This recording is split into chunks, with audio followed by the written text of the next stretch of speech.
Assalamualaikum warahmatullahi wabarakatuh. Perkenalkan, nama saya Aura Divarta Mevia dari Prodi Pendidikan Matematika Universitas Muria Kudus.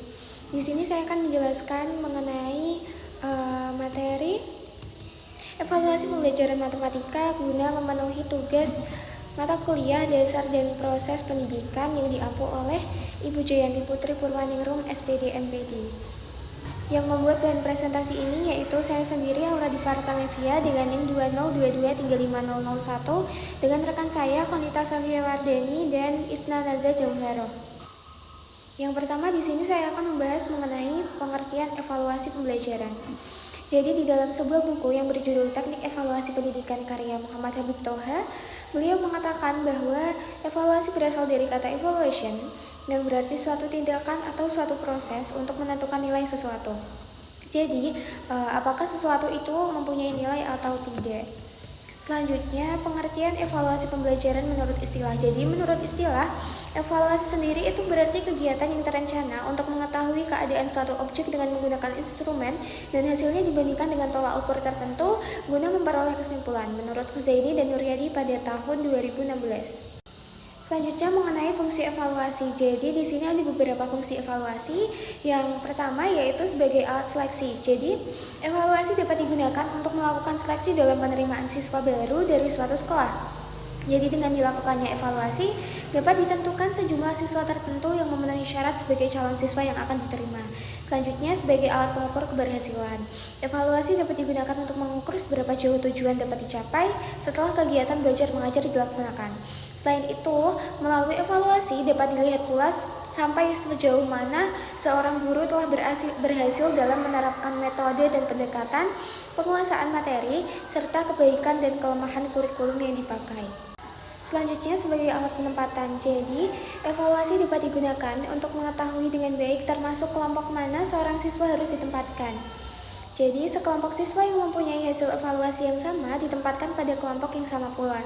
Jadi, penempatan yang cocok dengan kondisi masing-masing siswa lebih memungkinkan untuk dapat mengembangkan bakat dan kemampuannya secara optimal, sehingga hasil belajarnya pun akan mencapai tujuan dengan baik. Selanjutnya yaitu sebagai alat diagnostik.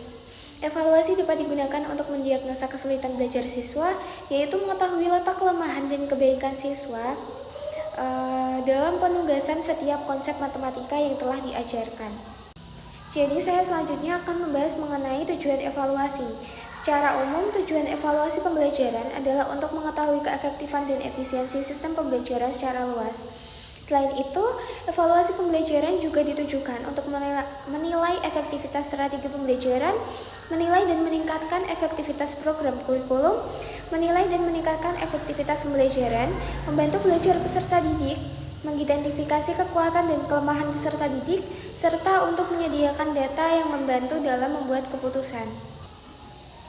Selanjutnya evaluasi tes, yaitu teknik tes adalah suatu cara untuk mengadakan penilaian yang berbentuk suatu tugas atau merangkai tugas yang harus dikerjakan oleh anak didik atau sekelompok anak sehingga menghasilkan suatu nilai yang dapat dicapai oleh anak-anak lain atau dengan nilai standar yang ditetapkan. Dan instrumen dalam bentuk tes dibagi menjadi 3 tes, yaitu tes bentuk uraian, tes bentuk objektif, dan tes bentuk tindakan. Jadi ada beberapa macam bentuk tes, yaitu yang pertama itu tes bentuk uraian. Yaitu tes bentuk uraian adalah tes yang pertanyaannya membutuhkan jawaban uraian, baik secara uraian secara bebas maupun uraian secara terbatas. Selanjutnya tes bentuk objektif. Tes bentuk objektif juga dikenal sebagai tes jawaban pendek atau short answer test. Dan terdapat beberapa jenis tes bentuk objektif, yaitu bentuk melengkapi atau completion test. Selanjutnya pilihan ganda atau multiple choice. Selanjutnya menjodohkan atau matching, isian singkat atau fill in, dan bentuk pilihan benar salah atau true false. Selanjutnya itu tes bentuk tindakan atau praktek. Tes tindakan adalah tes yang menuntut jawaban peserta didik dalam bentuk perilaku, tindakan, atau perbuatan di bawah pengawasan penguji yang akan mengobservasi penampilannya dan membuat keputusan tentang kualitas hasil belajar yang dihasilkannya atau ditampilkannya. Tes tindakan dapat digunakan untuk menilai kualitas suatu pekerjaan yang telah selesai dikerjakan oleh peserta didik, termasuk juga keterampilan dan ketepatan menyelesaikan suatu pekerjaan, kecepatan dan kemampuan merencanakan suatu pekerjaan, dan tindakan atau unjuk kerja yang dapat dinilai yaitu seperti memainkan alat musik, bernyanyi, membaca puisi atau deklamasi, menggunakan peralatan laboratorium, dan mengoperasikan suatu alat. Selanjutnya mengenai evaluasi non-tes. Jadi, hasil dari suatu proses pembelajaran mencakup tidak hanya aspek kognitif, tapi juga aspek afektif dan psikomotorik. Sehingga hasil dari proses pembelajaran dapat berupa pengetahuan teoritis, keterampilan, dan sikap. Pengetahuan teoritis dapat diukur dengan menggunakan teknik tes, keterampilan dapat diukur menggunakan tes perbuatan, sedangkan hasil belajar berupa perubahan sikap hanya dapat diukur dengan teknik non-tes. Ada beberapa penilaian dalam evaluasi non-tes. Yang pertama yaitu penilaian sikap. Penilaian sikap dapat dilakukan dengan beberapa cara atau teknik. Teknik-teknik tersebut antara lain observasi pelaku, pertanyaan langsung atau wawancara, dan laporan pribadi. Selanjutnya penilaian proyek. Penilaian proyek sendiri merupakan kegiatan penilaian terhadap suatu tugas yang harus diselesaikan dalam periode atau waktu tertentu, dan tugas tersebut berupa suatu investigasi sejak dari perencanaan, pengumpulan data, pengorganisasian, pengolahan, dan penyajian data. Penilaian proyek dapat digunakan diantaranya untuk mengetahui pemahaman dan pengetahuan dalam bidang tertentu, kemampuan peserta didik dalam mengaplikasikan pengetahuan tersebut dalam penyelidikan tertentu, dan kemampuan peserta didik dalam menginformasikan subjek tertentu secara jelas.